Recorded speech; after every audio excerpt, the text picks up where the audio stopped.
주시는 하나님의 말씀은 누가복음 8장 16절에서 25절까지 말씀입니다. 누가복음 8장 16절에서 25절까지 말씀인데요. 제가 22절과 23절을 읽겠습니다. 22절과 23절입니다. 하루는 제자들과 함께 배에 오르사 그들에게 이르시되 호수 저편으로 건너가자 하시매 이에 떠나 행선할 때 예수께서 잠이 드셨더니 마침 광풍이 호수에 내리치매 배에 물이 가득하게 되어 위태한지라. 아멘. 기도하겠습니다. 사랑의 하나님 아버지 감사드립니다. 오늘 또 하나님의 귀한 우리 성도들을 불러 모아 주시고 특별히 하나님 말씀을 들을 수 있는 귀한 특권을 주심에 감사드립니다. 이 말씀을 통하여 우리의 육이 치유되며 영혼이 회복되며 또 우리의 모든 삶이 하나님의 영광으로 충만하게 하여 주시옵소서. 하나님 영상을 통해 말씀을 받는 모든 성도들에게도 동일한 능력과 권세로 함께하여 주시옵소서. 감사드리며 예수님 이름으로 기도드리옵나이다. 아멘. 오늘 본문을 중심으로 인생의 광풍이 닥칠 때라는 제목으로 말씀을 증거하겠습니다. 오늘 본문에는 사실 이 세 가지가 딱 에피소드가 세 가지가 되어 있습니다. 처음에는 지난 시간에 이어서 예수님이 그 등불 비유를 통해 말씀이 이 세상에 이미 드러나 있다, 이런 말씀을 하시고, 두 번째는 하나님 안에 참된 가정은 또 가족은 누군가, 참된 가족의 멤버가 과연 누군가, 그리고 오늘 제목처럼 마지막에 예수님과 함께 가고 있는데도 광풍이 불어닥친 호수의 모습을 통해서 우리가 인생의 광풍이 닥칠 때, 광풍이란 거는 이게 한자식 표현이죠. 미친 바람이다, 이 말입니다. 그래서 우리 인생을 살아가면서 이 광풍이 때때로 부는 것이죠.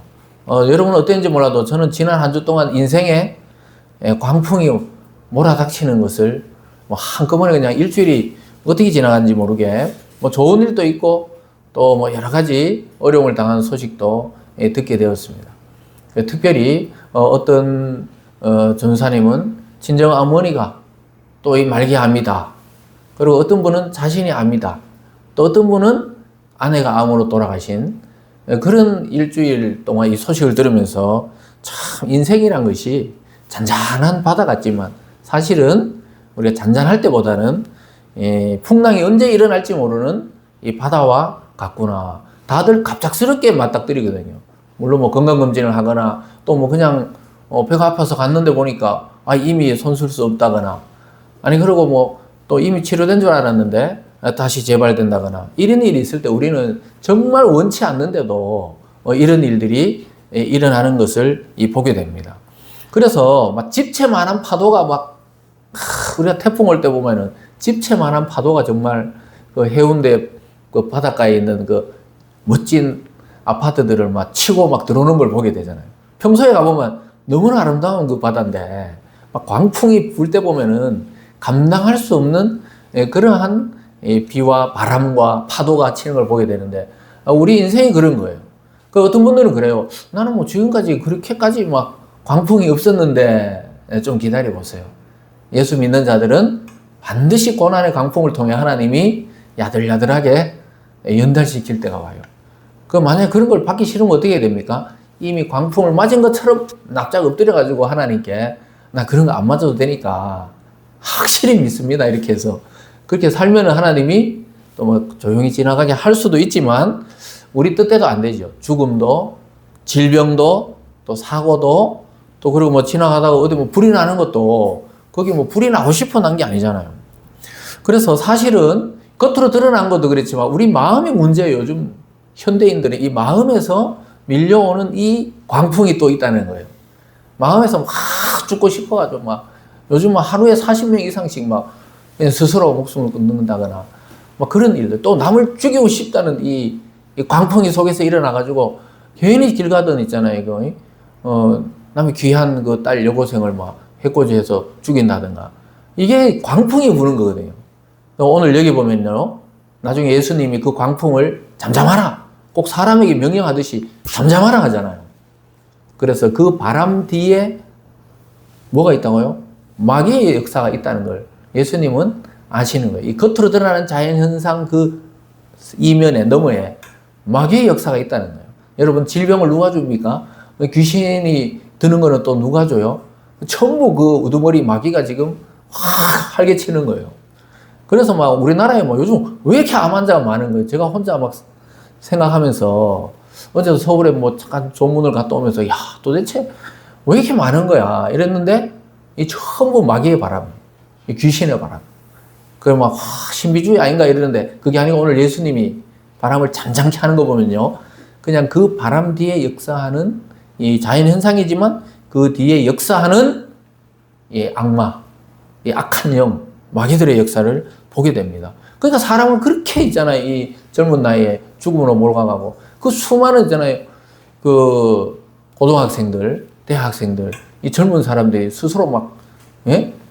자기 목숨을 끊고 이게 정상이 아니라니까요. 우리는 그냥 또 이런 일이 일어났구나 자꾸 예수님 믿는 믿음의 사람들조차 영적인 눈을 안 뜨고 그냥 보니까 우연히 일어나는 걸로 자꾸 생각하는데 우연이 아니라는 것입니다. 오늘 예수님이 이 자연을 다스리는 이 바람을 다스릴 때 인격인데 말하듯이 잠잠하라 이렇게 하잖아요. 파도 보고 잠잠하라 할 수가 없잖아요. 근데 왜 그랬을까요? 그 속에서 인간을 죽이려고 하고 악하게 하고 질병을 주고 고통을 주게 하려고 충동질하는 다른 존재가 있다는 것을 말씀하는 거예요. 그래서 여러분들이 막 마음에 충동이 생길 때 이게 본 마음이 아니라니까요. 타락된 인간의 마음을 사탄이 귀신이나 또 악한 영들을 부려가지고 조절하는 거예요. 욥기에 보면요, 하나님 뭐라 그럽니까? 그 마귀 보고 뭐라 그래? 니 뭐 하다 왔냐니까 세상을 두루두루 돌다가 왔습니다. 두루공원이 아니에요. 두류공원이 아니고 두루두루 돌다가 왔는데요. 이런 물어봐요. 왜 두루두루 돌아다닙니까? 마귀가 혹시 뭐 잡아들일 놈 없나? 이렇게 해가지고 계속 하는 거예요. 뭐 사고를 일으킬 일이 없나?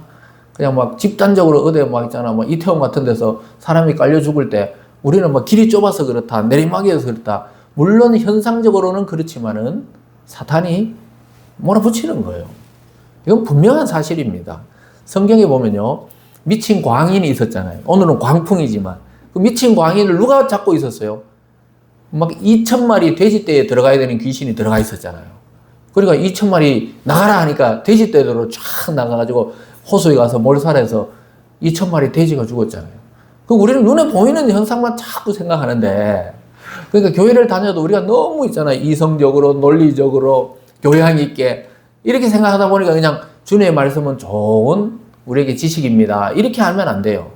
살아있는 능력의 말씀으로 받으시길 바랍니다. 그래서 사람들의 마음을 막 몰아가는 거예요. 우리나라가 예전에 지금 어르신들은 알 거예요. 60년, 70년대 이렇게 잘 살지 못했어요. 그래도 이렇게 많은 사람이 스스로 목숨을 끊거나 막 이렇게 있잖아요. 이상한 범죄들이 일어나거나 그러지는 않았어요. 그래서 사람들이 막 마음이 막 조급하고 막 갈급하고 막 외롭다 하고 막 고독하다고 이러지 않았단 말이에요. 훨씬 못 살 때. 근데 지금은 세상 어느 나라보다 우리나라 잘 사는데도 우리나라 사람들 있잖아요. 조사해보면 만족도는 굉장히 삶의 만족도는 굉장히 낮아져 있습니다. 그게 우연한 걸로 자꾸 우리가 보는 거예요. 그래서 사람들은 물질이 그렇게 만족을 준다 생각하는데 물질이 지금 우리나라 부자 나라입니다. 사실은 전체적으로 보면은. 뭐 이번에도 막 나눠주잖아요. 이렇게 뭘. 그러니까 지금 미국 사람들 우리나라 보면 아유 한국이 부자다. 그리고 트럼프가 뭐라 그래요? 돈 내놔라 그러잖아 지금. 우리 전쟁하는데 좀 참여해라고. 우리나라 잘 산다는 걸 이제 아는 거예요. 미국 사람들이 일본 사람들도 와보면 우리나라 너무 잘 산다는 거예요. 왜냐 일본은 국가는 좀 잘 살지만 개개인을 보면은 막 그냥 그렇게 살거든요. 그러니까 중국 사람들 보면 막 물론 부자는 엄청나게 부자가 있지만 중국도 대체적으로 보면 또 안 그렇거든요. 그 우리나라가 어느 날 보니까 잘 사는 나라예요. 학교에 도시락을 안 사가요, 애들이. 아침마다 식당표를 보면서, 오늘 뭐 나오지? 애들 이렇게 보면서 막, 아싸, 오늘 찜닭 나온다. 이렇게 가는 딸이 있단 말이에요. 옛날에 생각해보세요. 막 집에서 막 도시락 싸주면은 막, 뚜껑을 열까 말까 막 부끄러워가지고. 맛있는 거 사올 때는 자신있게 열지만은 막, 오늘 또 콩인가? 막 이렇게 애들 그러잖아요. 그런 시대가 얼마 전에 그랬었는데, 지금 있잖아요. 어르신들 하는 말이 틀린 말 아니에요. 너무 잘 사니까 오히려 이게 헝그리 정신이 없어가지고 그런 면도 좀 있기는 있어요. 근데 그것만 따질 수 없고 우리가 자세히 들어가 보면은 영적 현상이 있는 거예요. 광풍이 지금 우리나라에도 막 하나님이 억지로 막 교회마다 기도해놓고 이러니까 잠잠해서 그렇지, 광풍이 불라면 언제든지 불 수 있는 나라예요. 나라가 한번 뒤집어질 뻔했잖아요. 예? 막 이 계엄을 해가 또 막 뒤집어질 뻔했잖아요. 그 성경에 보면 다 나오는 이야기예요. 권세자를 누가 충동해요? 마귀가 충동한다 그러잖아요. 그래서 안 일으켜도 되는 전쟁을 막 일으키잖아요, 지금. 전쟁을 일으켜 온 세계가 지금 힘들어하는데도 막 끝을 낼 생각을 안 하잖아요. 그 누가 잡고 있어요? 공중 권세를 사탄이 잡고 있다고 성경이 이야기하잖아요. 그래서 뭐 경제는 어떻게 분석하고 심리를 어떻게 분석할지 몰라도 저와 여러분 성도들은 성경을 가지고 세상을 분석할 수 있는 그런 이 안경을 써야 돼요. 그래서 여러분들이 거기에 당하면 안 된다 이 말이에요. 우리가 거기에 당하면 안 되는 거예요. 그래서 우리는 겉으로 드러나는 파도도, 세상의 그 파도도, 경제적인 파도도 어렵지만 이 마음 속에 몰려오는 이 외로움, 이런 것들. 그래서 가수 박창근 씨가 옛날 노래인데 이제 리메이크 해가지고 어떤 경연에 나와 불렀잖아요. 그 제목이 외로운 사람들이에요. 그 도시화된 사람들의 그 모습을 보여주는 거예요. 거기 보면은 어쩌면 우리는 외로운 사람들 이렇게 시작하거든요. 그 가사만 들어도 눈물을 쫙 흐른다고 사람들이. 어쩌면 우리는 외로운 사람들. 만나면 행복하여도 헤어지면 가슴 시리여 가슴이 저리다는 거예요. 헤어지면 집에 홀로 와서 집에 딱 앉을 때 아무도 없는 그 공허함. 그래서 마지막 가사가 뭡니까? 그래서 우리는 사랑을 하네. 이렇게 이제 끝납니다. 그래서 인간은 사랑받고 사랑해주고 이러지 않으면은 어떤 위치에 올라가 있고 어떤 세상의 조건이 우리가 부러워하는 조건이어도 만족을 못 느껴요. 근본적으로는 하나님의 사랑을 받아야 인간은 그 빈 공간이 탁 채워줍니다. 여러분 오늘 말씀을 통해 하나님의 사랑을 느끼고 받고 누리시길 주님의 이름으로 축원합니다. 그래서 우리가 예수님 믿는다는 것은 그냥 단순한 위로가 아니에요. 그냥 세상적으로 그냥 우리가 좋은 종교를 믿어가 내 마음을 닦는 그런 정도가 아니에요. 내 자신이 완전히 존재가 바뀌는 겁니다. 완전히 마귀의 자녀에서 하나님의 자녀로 완전히 존재가 바뀌는 그런 엄청난 천지개벽할 일이 지금 예수님 믿는 믿음 안에 일어난 것입니다. 이미. 그래서 예수님은 뭐라 그래요? 나는 너희들의 친구라 그러잖아. 친구. 얼마나 가깝게 여기시냐면 우리를 친구라 그래요. 그 친구를 위해서 목숨을 버리는 자는 참 고귀한 거다 그랬는데 예수님 자신이 우리를 위해서 목숨을 버려서 구원자가 되셨습니다. 그래서 구원자야만 굉장히 멀어 보이잖아요. 근데 예수님은 우리 친구라 그러세요. 우리의 맏형이다 이렇게 말해요. 우리 제일 큰 형이다 이렇게 말해요. 하나님이 아버지니까 제일 큰 형이다. 그 여러분은 예수님 뭐라 불러야 돼요? 여자들은 오빠 이렇게 부를 수 있는 거예요. 그렇게 이야기하면 또 신학적으로 문제가 있을지 몰라도 실제로 예수님이 그러잖아요. 나 친구다. 너희 형이다. 이렇게 말씀하고 있는 거예요. 그 누구를 통해서 지켜주신다고요? 우리를 마귀로부터 세상의 악한 영들로부터 막아준다는 거예요. 오늘 제자들이 막 죽을 것 같아가지고 예수님을 깨우잖아요. 주무시고 있는 예수님을. 깨워서 어떻게 해요? 예수님이 일어나자마자 즉시 말씀으로 다스려가지고 잔잔하게 해서 고요하게 되고 건너편으로 목적지까지 가게 된 것입니다. 여러분, 내 마음속에 잠들어 있는 주님을 깨우셔서 우리 인생의 목적지까지, 항구까지 아주 편안한 항해를 하시기를 주님의 이름으로 축원합니다. 오늘 예수님께서 첫 번째 비유에서 지난 시간에 이어서 등불 비유를 하고 있어요. 지난 시간에는 뭐였죠? 4가지 밭에 대해서. 인간이 막 길가 같은 밭, 돌짝밭 같은 밭이 있고 또 가시덤불 같은 밭이 있고 좋은 땅과 같은 마음이 있는데 그 사람은 100배의 결실을 얻는다. 이렇게 말하는데 여기 이어지는 거거든요. 이어지면서 예수님께서 나는 등불을 켜서 높은 데 올려놓잖아요. 사람들이 등불 켜서 이불에 덮어놓고 바가지로 덮어놓고 이러지 않잖아요. 등불은 높은 등경 위에 달듯이 주님의 진리의 말씀은 이미 높이 비치고 있는데 왜 못 알아듣냐 하면 마음이 안 열려 있다는 거예요. 들을 귀 있는 자는 들으라 자꾸 이러잖아요. 말씀을 들을 귀가 없다는 거예요. 등불은 이미 켜져 있습니다. 예수님의 이름 모르는 사람이 없을 거예요. 뭐 4대 성인이다. 종교의 창시자다. 그런데 어떻게 해요? 그 진리 안으로 들어가서 예수님이 나의 주님이신 줄을 모르는 거예요. 16절 17절입니다. 누구든지 등불을 켜서 그릇을 덮거나 평상 아래 두지 아니하고 등경 위에 두나니 이는 들어가는 자들로 그 빛을 보게 하려 함이라. 숨은 것이 장차 드러나지 아니할 것이 없고 감추인 것이 장차 알려지고 나타나지 않을 것이 없느니라. 예수님 자신이 지금 이야기하는 거예요. 등불. 이 말씀의 등불, 진리의 등불, 또 예수님 자신도 빛이잖아요. 누가 평상 아래 이 안에 갇혀놓고, 누가 여기 보면은 등경을 있잖아요. 그 빛을 평상 아래 또는 그릇으로 덮거나, 다른 복음서에 보면은 말로 덮어놓느냐. 우리 옛날에 대가 있고 말이 있잖아요. 이 계량컵, 계량할 때 이렇게 큰 말통으로 누가 불을 켜서 굳이 왜 덮어놓느냐는 거예요. 환하게 비추듯이 이미 등불을 켜서 높은 데 들어놓듯이 예수님의 말씀과 진리가 높이 빛나고 있는데 사람들이 그걸 듣지 않고 있다고 지금 말씀하고 있습니다. 그리고 반대로 보면 그 듣고 그 빛을 본 자는 살게 되는 거예요. 빛을 다 본 자는 살게 됩니다. 그래서 구약의 말라기 선지자가 마지막 주님이 오실 때는 어떻게 해요? 완전히 태양 같은 광선을 발한다 그냥 빛. 그래서 어떻게 해요? 외양간에서 뛰어나온 그 송아지, 망아지처럼 뛰어놀 것이다. 그 자유를 의미하거든요. 요즘에도 전부 치료할 때 뭐로 해요? 레이저. 요즘 배를 가르기도 하지만 배를 안 가르기도 하거든요. 뇌암이 됐을 때도 뇌를 뚜껑을 열어가지고 수술하기도 하지만, 뚜껑이라 하기 좀 이상하지만, 머리를 이렇게 잘라가지고 하기도 하지만, 레이저로 또 감마 나이프, 레이저로 또 수술하기도 하거든요. 그 빛이거든요.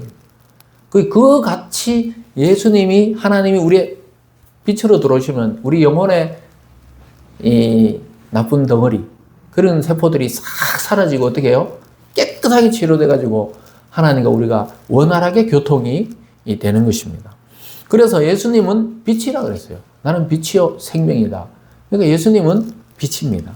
여러분 인생의 쫙 어려운 문제들 예수 그리스도의 빛으로 다 해결되기를 바랍니다.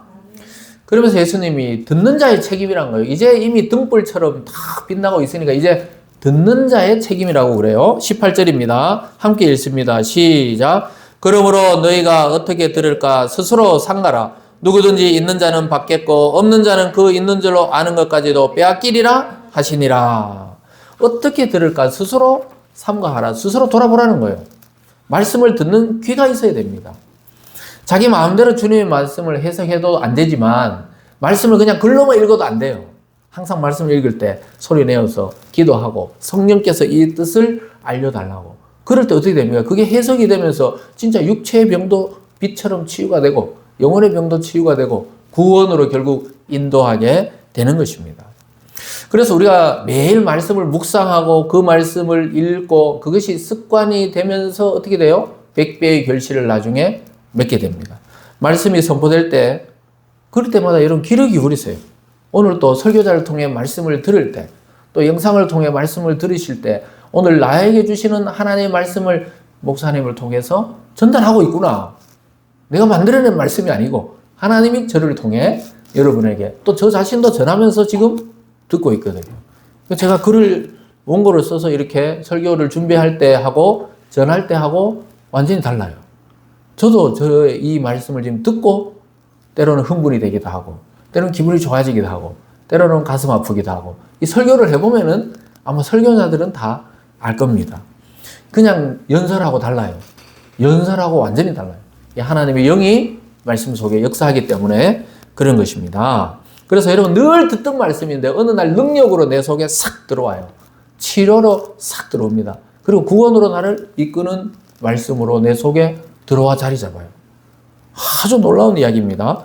그래서 그 말씀이 살아계신 하나님의 음성처럼 들리면서 하나님의 음성을 듣고 하나님을 만나게 되는 것입니다. 여러분 모두 그런 은혜가 있기를 바랍니다.